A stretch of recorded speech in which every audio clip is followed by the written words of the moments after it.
آپ کی کیا اختیارات ہیں، کیا ذمہ داریاں ہیں. ہم نے اس آئین کے اندر رہ کر ملک کے معاملات کو چلانا ہے. اس کے اندر رہ کر ہم نے وسائل کی تقسیم کرنی ہے.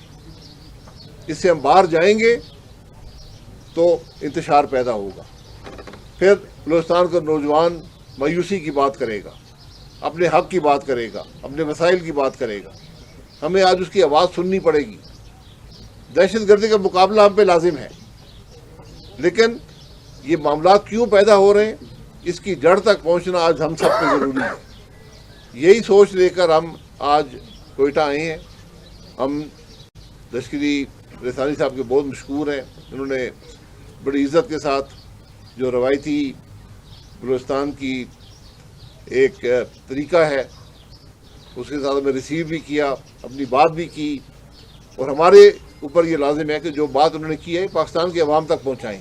ہمارا صرف یہ مقصد یہ ہے کہ رسمی یہ دورہ نہیں ہے کہ ہم یہاں پر کوئی پریس کانفرنس کر کے فوٹو کھنچوا کر چلے جائیں گے. آج پاکستان کی ضرورت ہے کہ اس ملک کے جانیں کہ بلوچستان کے لوگ کیا سوچ رہے ہیں، وہ کیوں اس مشکل میں ہیں، کیسے ہم اس مسئلے کو حل کریں گے. یہ آج ہم سب کی ذمہ داری ہے، کوئی اس سے مستثنیٰ نہیں ہے. اگر بلوچستان میں امن و امان ٹھیک نہیں ہوگا، انتشار ہوگا، پورے پاکستان میں انتشار ہوگا. یہ بات ہمیں ذہن نشین کر لینی چاہیے. یہ ممکن نہیں ہے کہ بلوچستان میں لوگ قتل ہو رہے ہوں، یہاں لوگ گمشدہ ہو رہے ہوں، اور پاکستان کے اندر معاملہ جو ہے وہ معمول کے مطابق چلتا رہے. یہ ہم سب، یہ ایک ملک ہے. بلوچستان ایک آئینی اکائی ہے اس ملک کی. رقبے کا 60% سے زیادہ ہے.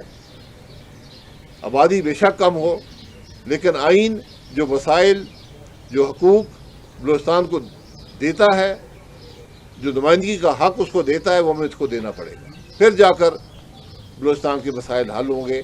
اس پر میری اپنے تمام پاکستان کے دیگر علاقوں کے، پاکستان کی جو پولیٹیکل لیڈرشپ ہے، ان سے گزارش ہے کہ اس بات کو سمجھیں.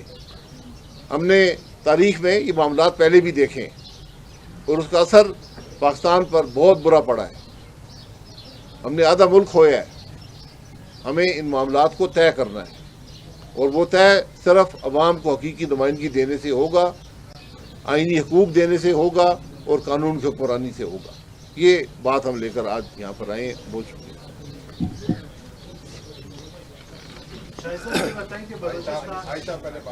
جی، بسم اللہ الرحمن الرحیم. میں سب سے پہلے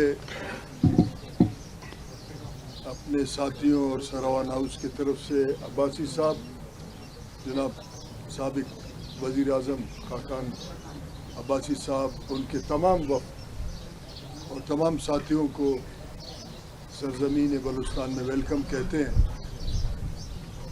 اور یہ توقع رکھتے ہیں ان سے کہ اس صوبے میں جو کچھ ہو رہا ہے اس کا ایک پرامن حل تلاش کرنے میں اپنا کردار ادا کرے.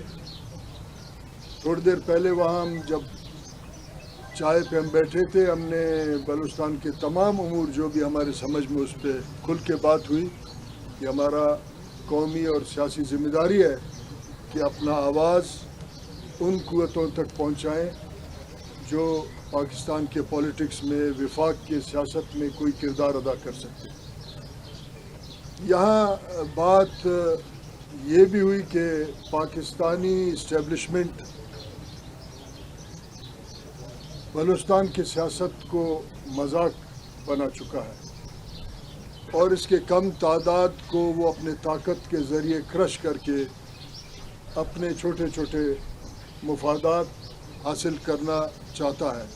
یہاں یہ بھی ذکر ہوا کہ اسٹیبلشمنٹ کا ڈزنی لینڈ یہاں بلوچستان میں پولیٹیکل کارٹونز کا تخلیق کرنے میں فارغ نہیں ہے، اور ان کو قطعاً دلچسپی نہیں ہے کہ بلوچستان کے نوجوان کیوں پہاڑوں کی طرف گئے ہیں، یہاں کے یونیورسٹیز مہینوں کیوں بند ہیں، یہاں کے سڑکیں عام آدمی کے لیے تو بند ہیں، مگر اسمگلرز کا پٹرول کا دھندا اور باقی دھندا چل رہا ہے.